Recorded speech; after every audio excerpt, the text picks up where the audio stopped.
East India company ২০০ বছর পুরা ভারতবর্ষকে লুণ্ঠন করেছে, যে সম্পদ লুণ্ঠন পাচার করেছে।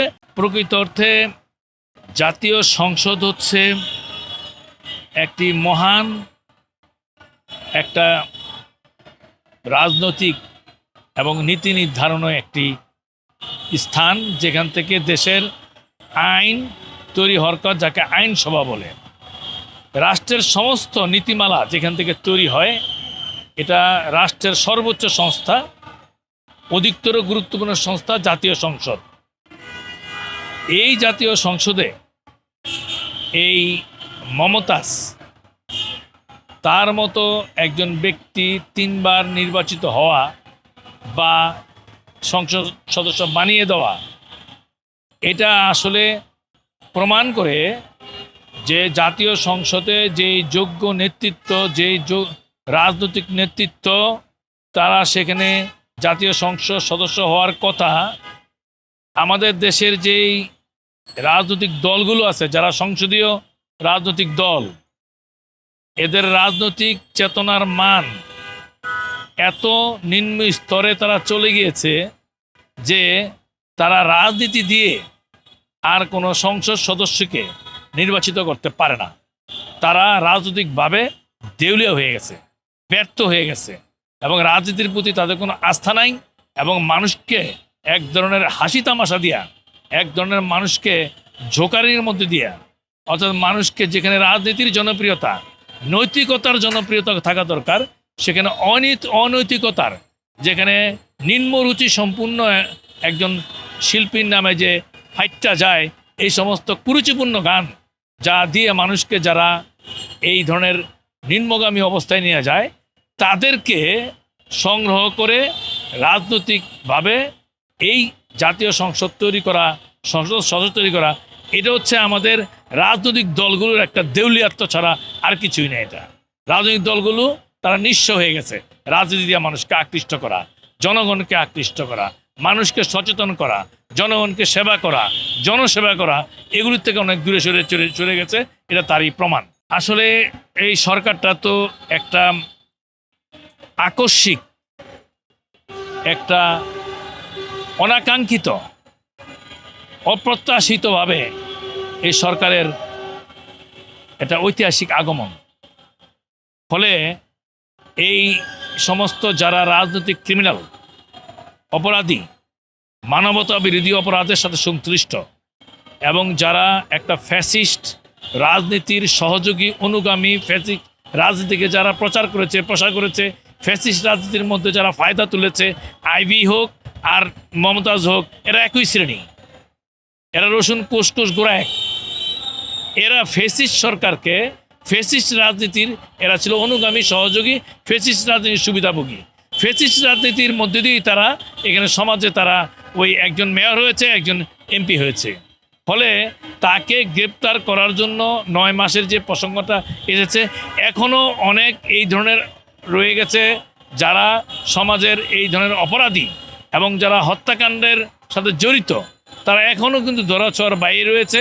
এবং অনেকে নানাভাবে সরকারের, বলবো না, যারা সরকারের মধ্যেও অনেকে আছে যারা সরকারকে ঠিকমতো কাজ করতে দিতে চায় না।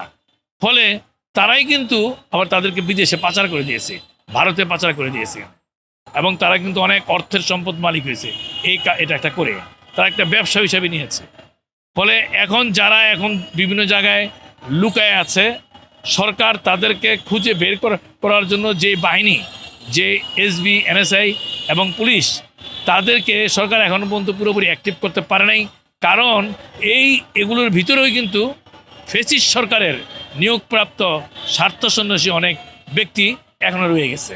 আমি মনে করি আওয়ামী লীগ, ফ্যাসিস্ট, যারা হাট, ঘাট, মাঠ, স্কুল, কলেজ, মাদ্রাসা, bus stand, train station, launch station, bus terminal, এমন কোনো স্থান নাই তারা লুটতন্ত্রের জন্য, তারা ইস্ট ইন্ডিয়া কোম্পানি, সিপিডি বলেছে, ইস্ট ইন্ডিয়া কোম্পানি ২০০ বছর পুরা ভারতবর্ষকে লুণ্ঠন করেছে, যে সম্পদ লুণ্ঠন পাচার করেছে।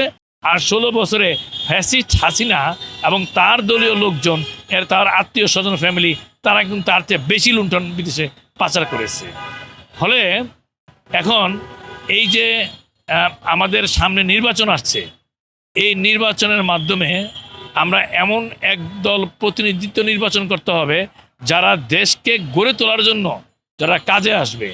আর তা না হলে নির্বাচন যেভাবেই হোক, তত্ত্বাবধায়ক হোক, অন্তর্বর্তীকালীন সরকারের মাধ্যমে হোক, আর একদলীয় হোক, আর দিনের ভোট রাতে হোক, নির্বাচন যে পদ্ধতি হোক, যদি একটা সরকারের, একটা রাষ্ট্রের বিধিবিধান, সংবিধান, আইন কানুন এগুলো যদি থাকে, স্বৈরতান্ত্রিক থাকে, তাহলে নির্বাচন যে পদ্ধতি হোক, যেভাবেই হোক, নির্বাচিত সরকার ক্ষমতায় এসে সে স্বৈরতান্ত্রিক হতে বাধ্য। ফলে কে নির্বাচিত হবে তার আগের প্রশ্ন হচ্ছে কোথায় নির্বাচন হবে, রাষ্ট্রের চরিত্রটা কি। রাষ্ট্রের চরিত্রটা হচ্ছে এখন একটা ফ্যাসিস্ট রাষ্ট্র ব্যবস্থা, ফ্যাসিস্ট আইন কানুন।